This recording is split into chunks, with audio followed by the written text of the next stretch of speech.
السلام علیکم۔ 500 سال پرانی کتاب جسے بل گیٹ نے 4.5 ارب روپے میں خریدا، آخر اس کتاب میں ایسا کیا ہے جسے اتنا مہنگا فروخت کیا گیا؟ عام طور پر کہا جاتا ہے کہ فنکار اور سائنسدان ایک دوسرے کی ضد ہوتے ہیں، ایک جذبات کی بات کرتا ہے اور دوسرا دلیل کی، مگر لیونارڈو ڈا ونچی ایک ایسی شخصیت تھی کہ جس میں سائنس اور فن یوں مدغم ہوتے تھے کہ آج تک کوئی یہ طے نہیں کر پایا کہ وہ فنکار تھے یا سائنسدان۔ دنیا ان کے مصوری کے شاہکاروں کے متعلق تو بخوبی جانتی ہے، لیکن انہوں نے سائنس پر بھی کتابیں لکھیں، جن میں سے ایک کوڈیک لیسسٹر ہے، جو کوڈیک ہیمر کے نام سے بھی جانی جاتی ہے، اور یہ اب تک دنیا کی سب سے مہنگی فروخت ہونے والی دوسری کتاب کا اعزاز رکھتی ہے۔ یہ کتاب لیونارڈو ڈا ونچی کی سائنسی تحریروں پر مشتمل ہے۔ لیونارڈو کے 30 سائنسی رسالوں میں سے کوڈیک سب سے مشہور ہے۔ پہلی بار ایک انگریز رئیس تھامس کوک نے سن 1719 میں یہ نادر دستاویزات خریدی۔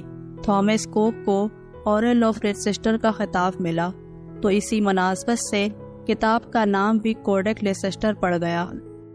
11 نومبر سن 1994 کو معروف سافٹ ویئر کمپنی مائکروسافٹ کے مالک بل گیٹس نے نیو یارک میں کرسٹیز فائن آرٹس آکشن ہاؤس سے یہ کتاب $3,08,02,500 میں خریدی، اور اس طرح کوڈیک لیسسٹر دنیا کی مہنگی ترین کتاب بن گئی۔ پاکستانی روپوں میں اس کی مالیت 3.25 ارب روپے کے لگ بھگ بنتی ہے۔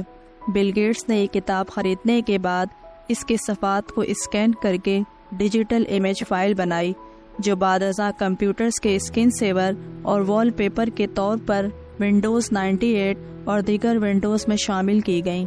ان ڈیجیٹل امیج فائل کا جامع CD روم ورژن سن 1997 میں ریلیز کیا گیا۔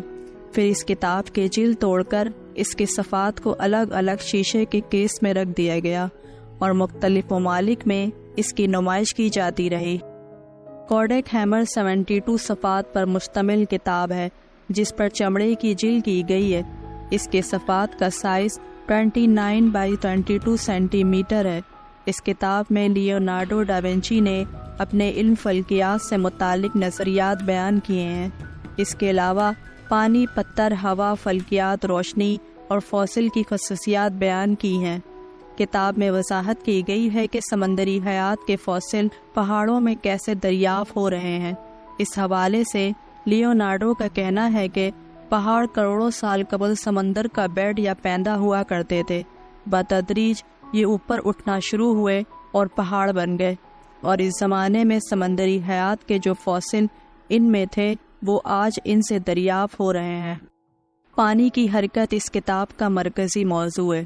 اس موضوع کے تحت لیونارڈو دریاؤں میں پانی کے بہاؤ سے متعلق بتاتا ہے، اور بتاتا ہے کہ کون کون سی رکاوٹیں پانی کے بہاؤ کو متاثر کرتی ہے۔ کتاب کے اسی حصے میں لیونارڈو دریاؤں پر پلوں کی تعمیر اور دریا کے کٹاؤ سے متعلق ہدایت بھی دیتا ہے۔ فلکیاتی روشنیوں کے چیپٹر میں لیونارڈو چاند کی روشنی سے متعلق بات کرتے ہوئے کہتا ہے کہ اس کے خیال میں چاند کی سطح پانی سے ڈھکی ہوئی ہے، جس کی وجہ سے سورج کی روشنی چاند کی سطح سے ریفلیکٹ ہو کر زمین پر آتی ہے، اور ہمیں چاند روشن دکھائی دیتا ہے۔